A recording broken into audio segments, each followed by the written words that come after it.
Hello, gamers. Welcome to the sixth episode of the TPP Perspective, a podcast by a gamer, bringing you news and events from eSports, gaming, entertainment, and many other. Like every Sunday, we are back with another episode with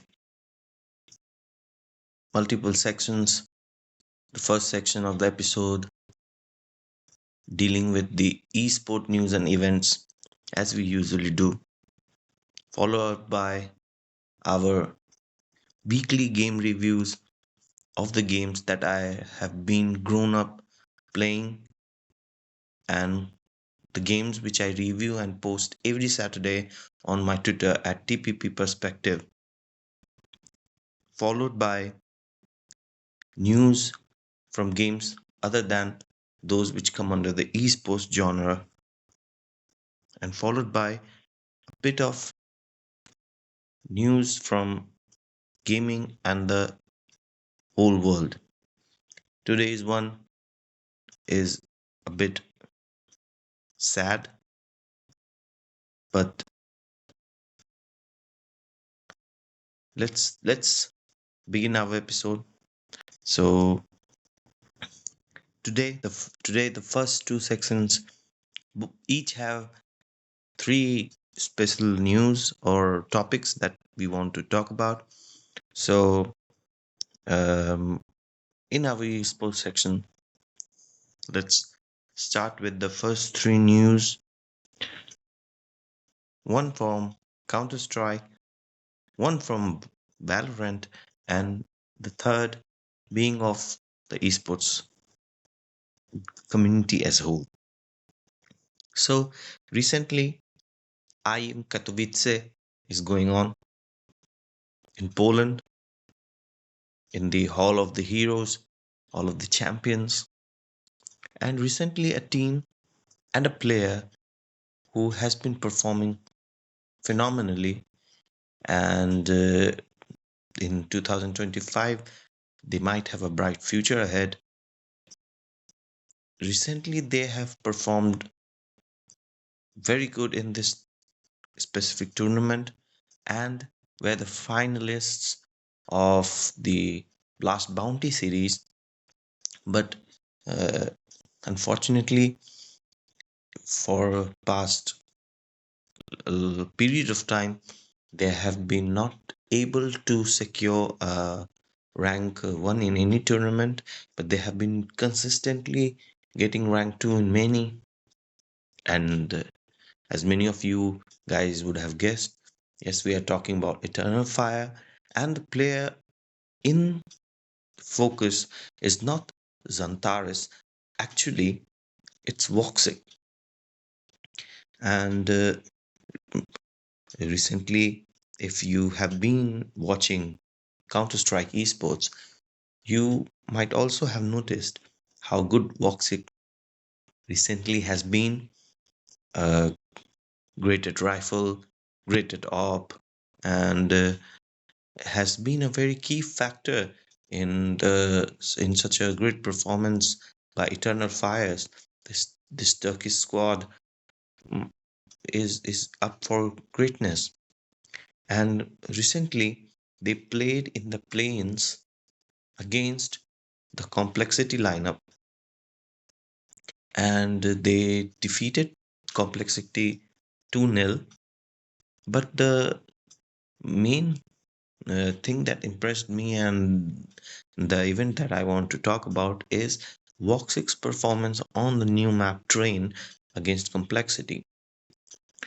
As of those guys who don't know, complexity and uh, Eternal Fire where in a BO3, complexity has lost match.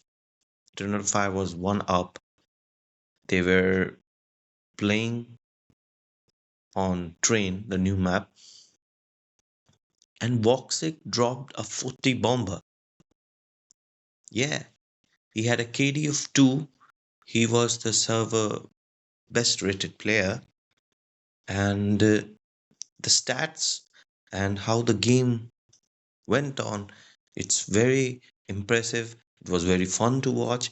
Unfortunately, I was not there for the mm, whole match. I was watching another one, but later I checked some highlights and checked on HLTV. So I think this is something to be documented, and if not shared to people all around who are interested but missed it. In the first half of the train, complexity was up 8-4. In the second half, Eternal Fire fought hard and dragged the match to the overtime.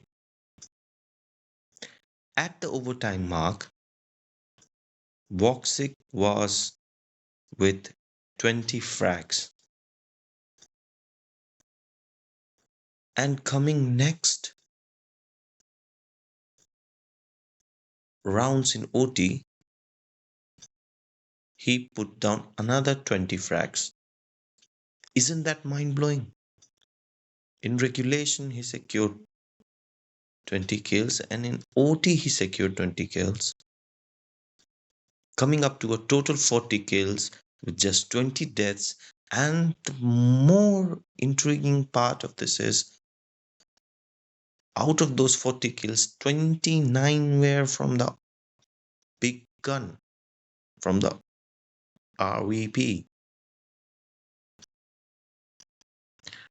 I think in the CS scene, Eternal Fire and Voxic and Xantares are some names we should be looking out for if we are going to talk about best teams, best oppers, best riflers. And yeah, it's fun to watch Eternal Fire play.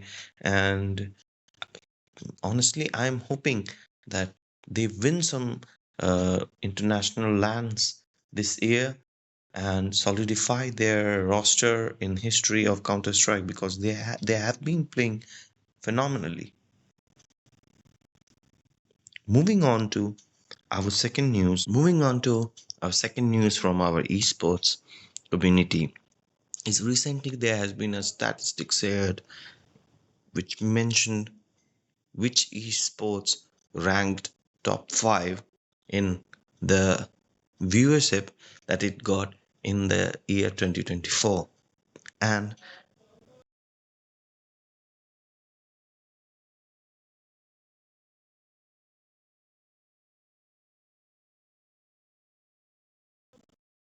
Counter Strike came third, followed by League of Legends being the top, and Mobile Legends Bang Bang being the second, surpassing Valorant at the number 4 and Dota at number 5.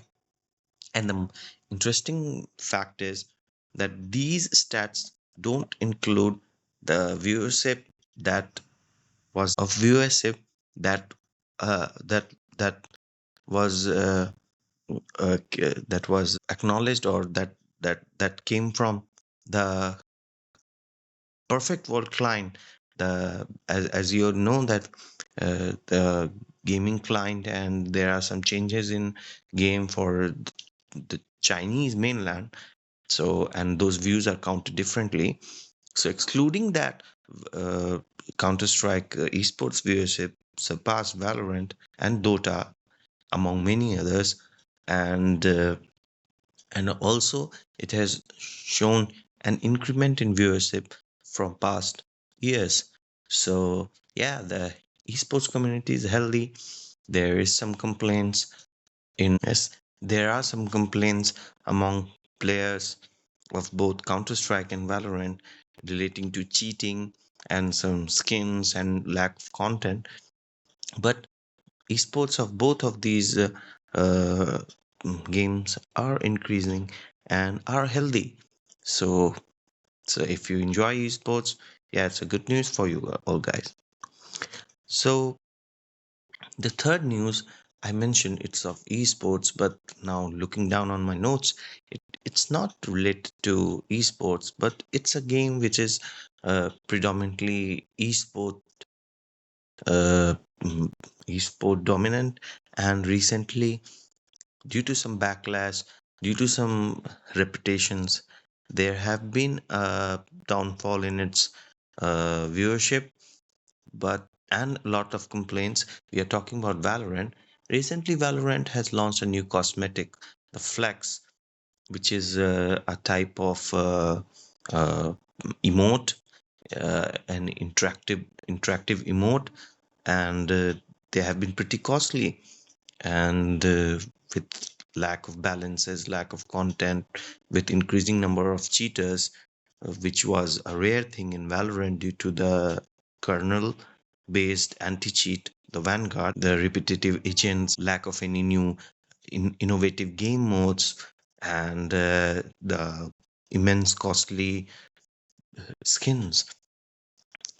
So there have been a backlash in the community against uh, that new cosmetics. And I personally also think, initially I was not going to mention it because it's not an esports news, it's more of a controversy or criticism. But but we cannot always move away from these things because these affect the game, the community, and the esports eventually, because they have recently launched the team capsules, a new thing the Riot has introduced last year to support your favorite team. And supposedly 50% of the collections from the sale of those team capsules go to the team, to the org, and indirectly to the players who who are owed a lot because they are carrying the whole scene, whole game on their shoulders. So the flex has been added on the team capsules, and I have heard of, I have not checked, but I think it's very costly. And I think that uh, Rat's skins lately has been uh, an downgrade from what they have been used to. I remember initial skins that used to come, they were intriguing, they were interesting, they were something that you would desire to buy. And quoting some of the names like Elder Flames, Prime, Araxis, and many more. I mean, but recently the skins, they have all the same copycat paste type of animations and themes, and they're costly AF. They're downgrading the skins, and the costs are very high because recently they launched a premium bundle or a exclusive, I'm not sure, which contains the first limited edition non-battle pass flex, the Viper one, and it costs around 4,750 VP. They are selling you a emote, a cosmetic emote, for the price of a melee. There are many knives in Valorant which are less costly than that melee. And uh, and if you just leave the price point behind, if you are someone who don't care what the price tags are, good for you. It's a distraction in the game. It's a distraction in the game. Uh, mm, Many sports athletes from games which have very non-distracting skins, like the skins of Counter Strike. They are good. They look good. They can be eye-catchy, but they're not as distracting as that of animations of COD or COD skins or Valor skins or Apex skins. But Elite, he doesn't play with skins, and there are multiple reasons, but one of them could be that it could be very useless and distracting as well. In with those people also in mind, the skins of adding a skins of an emote, which can be more distracting, I think, and being it so costly, I think it's an L move by Riot. So yes, these were the three topics from games of esports that we have to talk about. So now moving on to our weekly game review. As of those who are new, every Saturday I post review of a game that I have played as a gaming memoir on my X profile. That's at TPP Perspective. And this is the sixth week we have been doing this. And the sixth game that I remember I ever played was the Road Rash.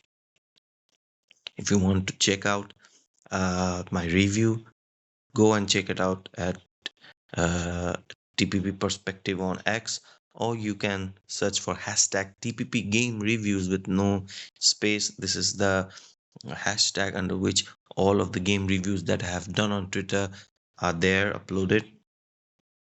I will be sharing and I will be elaborating on the review that I have written in the limited word format of the Twitter. But also, I have given the game a review out of 10, which is exclusive for Twitter. Go check it out. If you have anything to talk about the game, what experience you had, do you like or do you didn't like anything about the game, your memories, or you want to give a feedback, comment down at the post on Twitter. So Road Rash, it was the one of the early racing simulator type of games that I've played, and I was very young. It was not my first, but the second game that I remember I played on a personal computer. It was not my computer; it was some relative's computer, and yeah. But when I first got an access of a computer at my home, that game was an integral part of my early days of computer gaming, and yeah, it was a very fun game.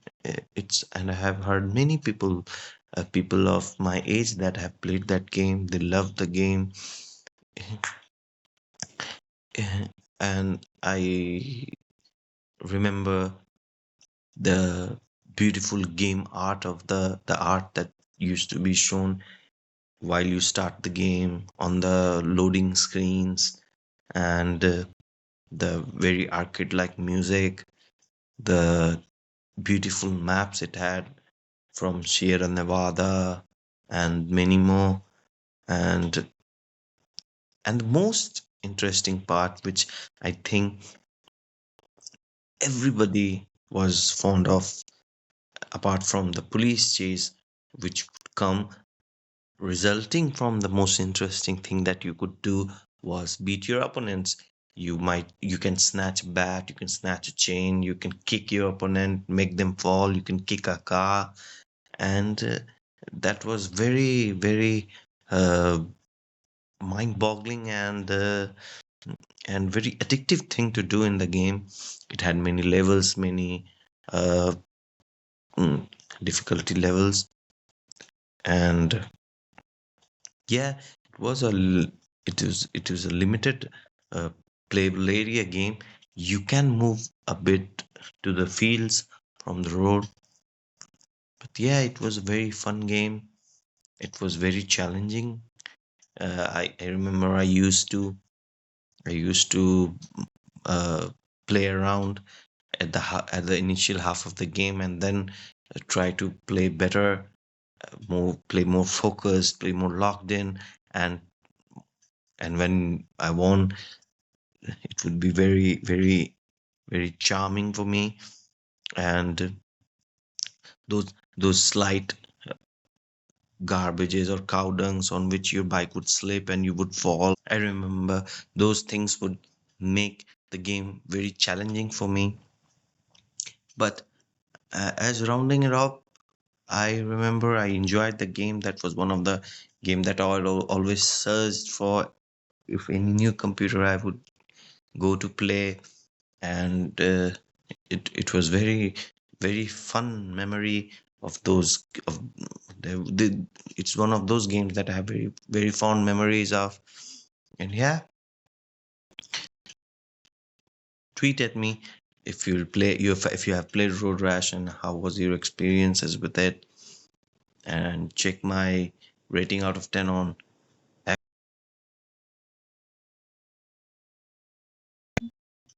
Now, moving on from the gaming review section, we are coming up to our section in which we talk about games other than esports. And there is a similarity between the last episode of our podcast and this episode of podcast. In the last episode, there were three news that we talked about, three controversies from Counter-Strike community. That was the premier headline of our episode. Moving on, this episode, we are celebrating three events, three news, three uh, developers from our gaming community who have made me feel safe.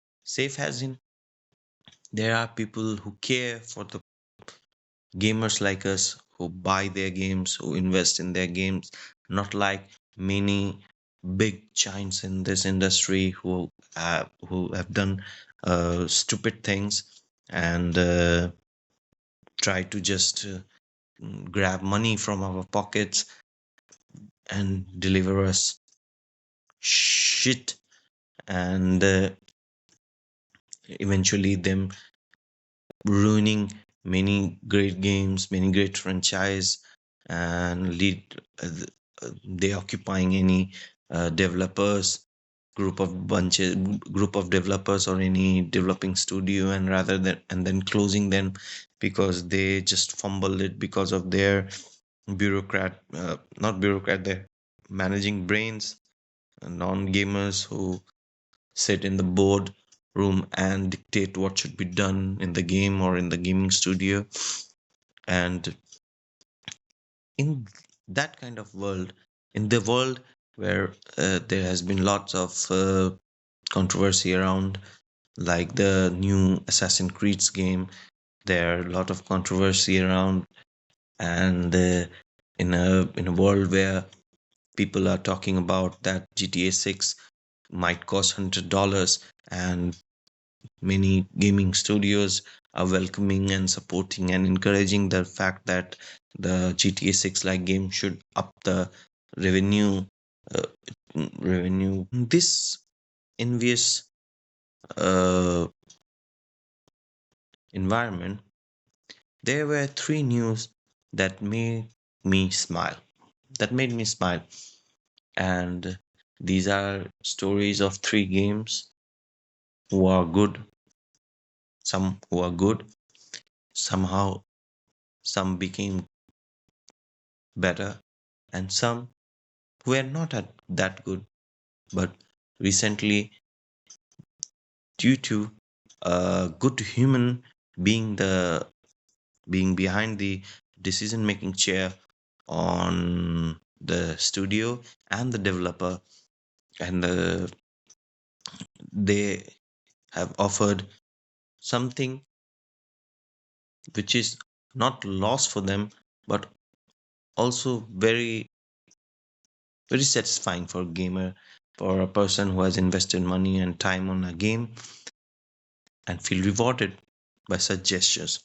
So, our first story comes from Hogwarts Legacy, an open world RPG like story from Hogwarts, the Harry Potter world.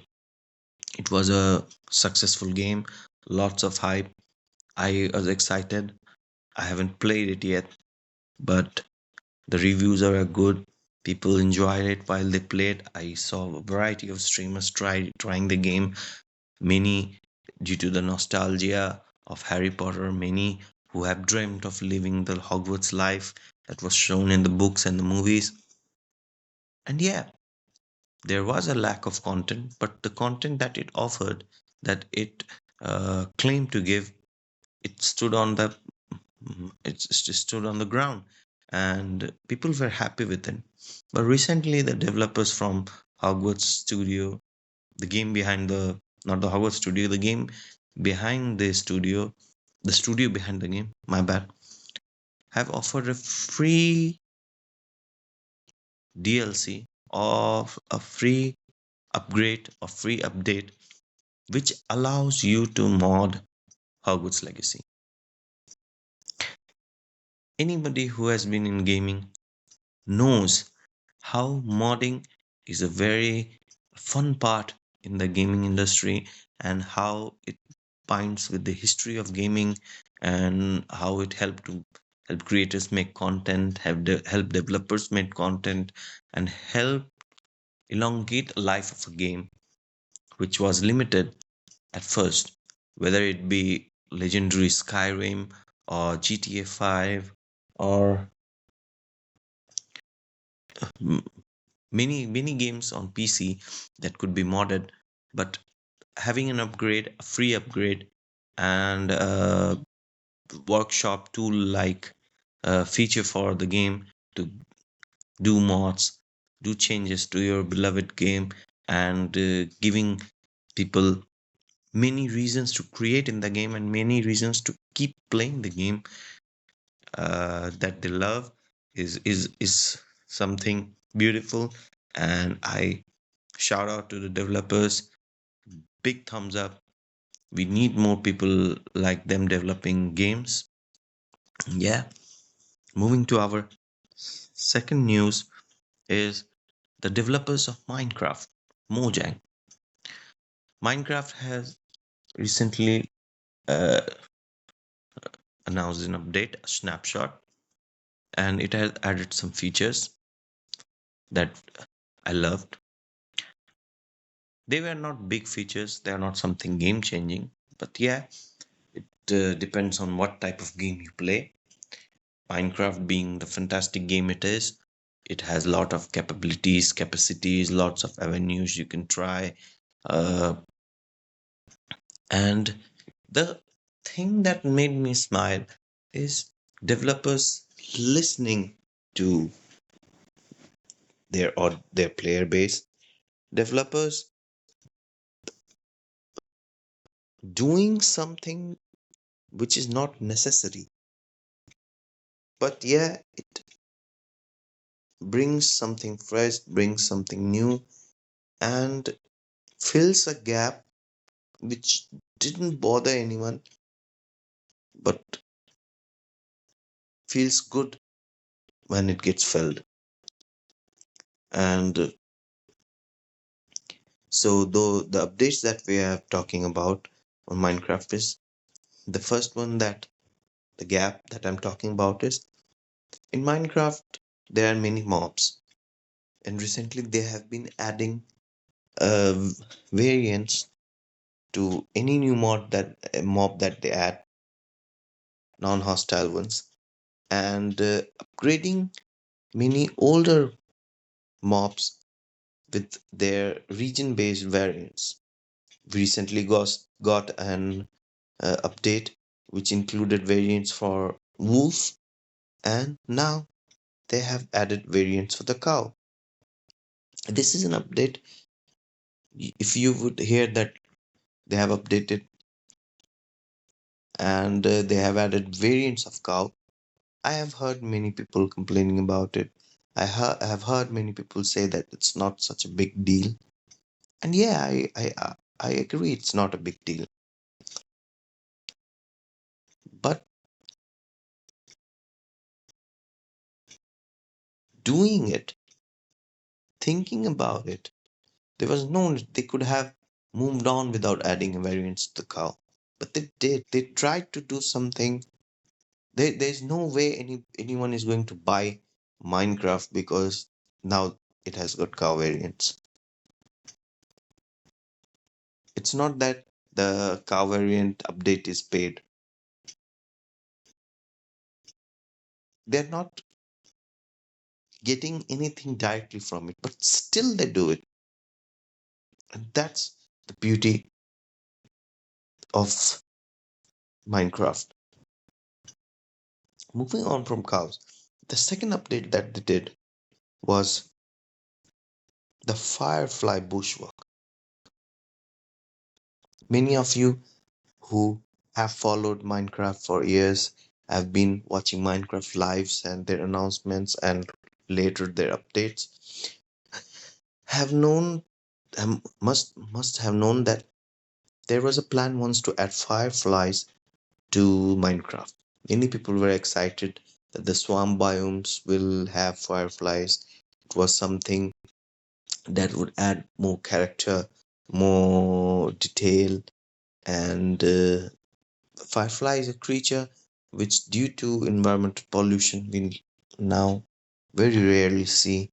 And those were some creatures which always uh, uh, filled us with awe when we were kids, when we used to see them. And but something happened, and the update in which the fireflies were announced, it was not added, and it became and it happened, and the and days got gone by, months went by, years went by, and there was a commotion in the social media circle of Minecraft in the community that we want Firefly. People were very eager for Firefly to be added, but they are sad that they didn't. Minecraft developers had developed and they showcased the Firefly, and due to any reason, the Firefly mob was not able to be added. But listening to the community, they have added a bush which would have a firefly like effect, an ambience change in the region around the bush. Just because the community wanted it, they added the texture, they added the feature. If a developer, if a studio listens to such small things, nobody is going to stop playing Minecraft because they didn't add Firefly. If the Firefly is not added in Minecraft, there's no problem of you in building your builds or defeating the Ender Dragon. There's no need, there's no requirement, but it's people wanted it. It looks good. So the devs added it.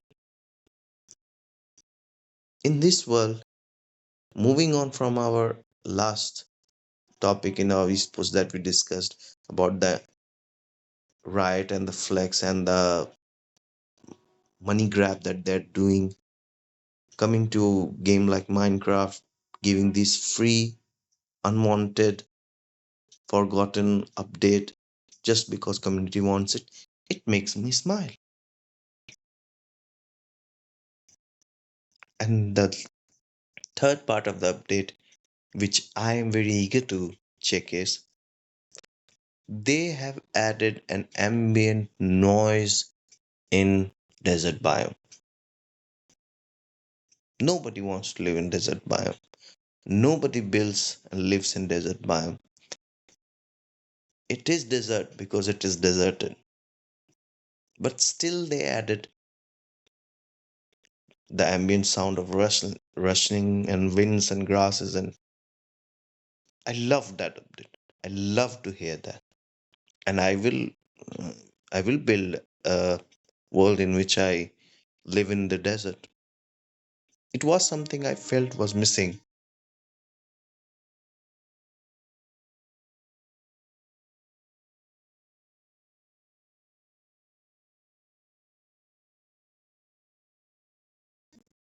And now they have added it will complete the desert biome. And these things make me happy to be a gamer with having such gaming studios and developers who make gaming beautiful for us. Now, moving on from our news from Minecraft, the third thing that made me happy is news from a game that, when initially launched, was flop, filled with bugs, and was downvoted due to its uh, uh, lackluster launch, No Man's Sky. People used to joke about No Man's Sky, and it was a failure with very low ratings on Steam. But recently, I came through a news that after 8 years of launch, due to developers' continuous work on the game, trying to improve it and trying to deliver what they promised to the players, now all time rating of No Man's Sky on Steam has become positive. That's wonderful thing. The only such thing that I've ever heard of such improvement is somewhat of Cyberpunk. I was very impressed with it. It's a news that I would like to share. These types of news make me happy. But the next day, the news that I heard made me very eager to play No Man's Sky, and that's that they came up with a update, a World 2.0 update, in which allegedly they have added trillions of more planets. Some planets having oceans which are kilometers deep, and the update is free. They made a game, they promised it, people bought it, it failed. They kept working on it for 8 plus years. They recovered the game. People started liking the game, and then the game was a very grand game with huge opportunities and number of planets. There was people praising it, and then they come with a free upgrade to the game, which is so massive and so intriguing and so beautiful. Hats off to developers of No Man's Sky, hats off to developers of Minecraft, hats off to developers of Hogwarts Legacy, and thank you to all such developers who have given us fantastic games, fantastic experiences of gaming. And these three stories make me smile. And these three stories make me feel satisfied as a game. So, moving on, now we have to talk about something disappointing. I remember a few months back, I was very excited to hear that the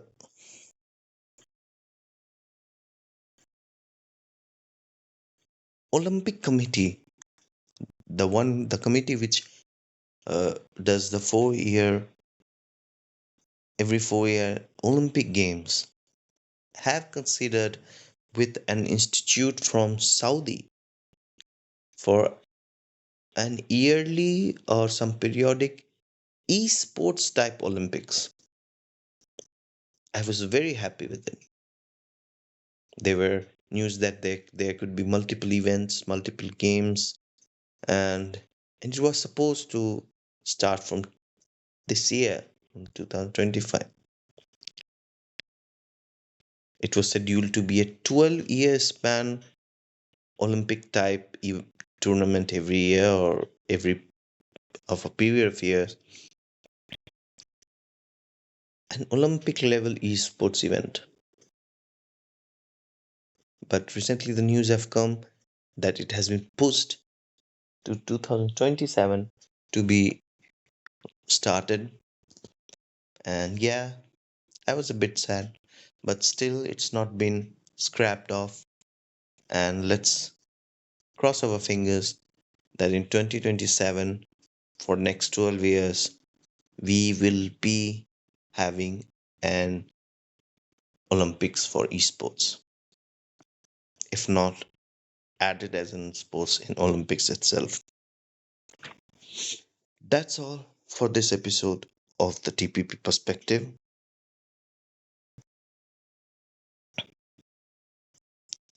And Use hashtag Q&A on Twitter if you want to ask any personal question about me. I might select one or two of those personal questions if I feel to answer them. The answer could be given either on the platform itself, or I might bring it up in the next episode, our seventh episode, next Sunday, if it comes, if it gets taken, selected at all. And if any non personal questions which are not limited by numbers, or anything you want my opinion on, or any topics you want me to talk about, or anything you want to me, if you want to talk about to me, use the hashtag TPP perspective on X. There are no limit of numbers of questions or topics that you can suggest.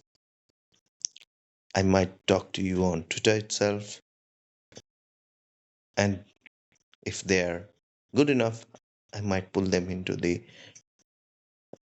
podcast next Sunday. Follow me on all platforms. We are available at YouTube, Spotify, Spreaker, Good Pods, Amazon Music, Apple Podcasts, YouTube Music, and comment down wherever you are listening. Share with a gamer friend. Give a thumbs up. Follow me on my Twitter at TPP Perspective. Signing up. Carnage. Peace.